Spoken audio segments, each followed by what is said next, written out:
has been concerned for years about the impact of concussions and brain injuries on athletes, especially football players, at every level of that game, from youth league to the NFL. Connecting Point correspondent Carolee McGrath spoke with neurosurgeon Dr. Kamal Kalia from Mercy Medical Center to learn more. The technical medical consensus agreed upon definition is some disruption in brain function by a biomechanical force applied to the brain or body. And that's like the broad umbrella term. But concussion, as we would be speaking in normal English, is, you get hit somewhere in your body or your head, and your brain doesn't work right after that for a while. Okay, so what are the symptoms that parents should look for if their kids are on the soccer field or football field? Well, the first is seeing the event. I mean, if a fall or a hit or a tackle or an event looks worrisome, right then and there, that's the first red flag to pull the participant out of the game and take a look. And then there are all of these sideline examinations and guidelines that are published. In fact, I coached my 8-year-old in soccer, and I was required to take the course on concussions. You have to take it every year. So the coaches now and adults involved with the game are really getting trained about what to look for. And it's things like the child or the participant looking like they're in a fog, they're disoriented. Mm-hmm. They might complain of a headache. The problem is there's a lot of denial on the participant's part. I'm fine, I'm good, coach, put me back in. Right. And so the I hate to say adult, but okay, for most of it's going to be the adult, has to look at the child, and if there's any question, the child's got to sit. And then for how long? Because that's another question. Like, let's say, okay, he has a concussion from a hockey game on Saturday.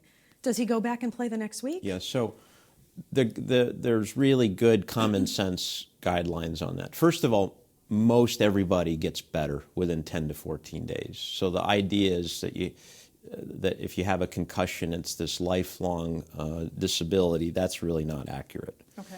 The return to activity has to be based on the person getting back to normal. So once they're feeling back to normal with just sitting around the house or watching TV or doing their chores, and then see if they're back to normal to attend school. And it's a graduated return. And then when it comes to athletics, it would be seeing how they feel with low stress athletics, maybe a light run or something on a treadmill or weightlifting.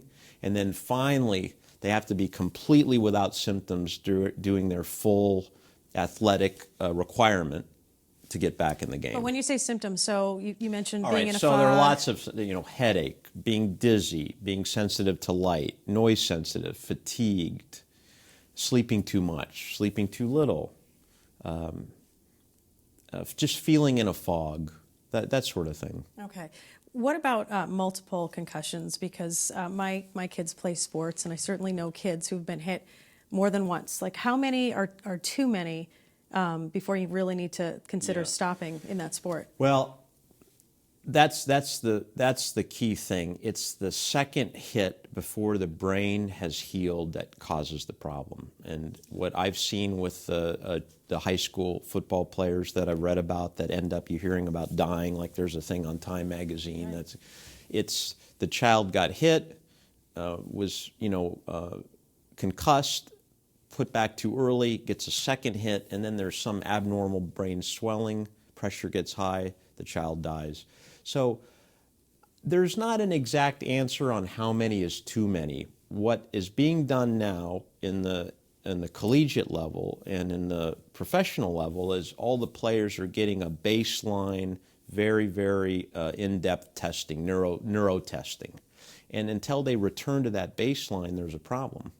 And if they're not returning to that baseline, there's a problem. And then they really require specialists that are trained in sports injury, whether they're neurologists, neurosurgeons, rehab doctors, really get involved to say, hey, it's time to end your career or you're okay to keep going. So it brings up the point of the NFL, and you've heard so many players who after years committed suicide, and people said, oh, why? And then it's discovered afterwards that they had CTE. Right. Can you talk about that a little bit? So that's chronic traumatic encephalopathy. So from repeated trauma, there's some change in the brain, in the structure of the brain. So that's a diagnosis you can't make till autopsy, similar to Alzheimer's disease, where there's a protein, it's called the tau protein, TAU, that deposits in the brain and causes these people's brains to really not work well, like a severe dementia, or like someone with Alzheimer's, but at a young age. So these are players that are getting affected in their 30s and 40s. So that's what CTE is. And that's caused by multiple hits, repeated hits. There's clearly some connection. There's still a lot of research that needs to figure out why, or even proper protection. Helmets are basically designed to keep you from having a skull fracture. But that's not really what happens when you get hit and develop a concussion. There's some deep changes in the brain. So there are researchers that are working on basically airbags deploying from your collar. Say you're a bike rider and you're about to fall. These sensors detect that and blow up an airbag around your head. That's a better way to protect your brain.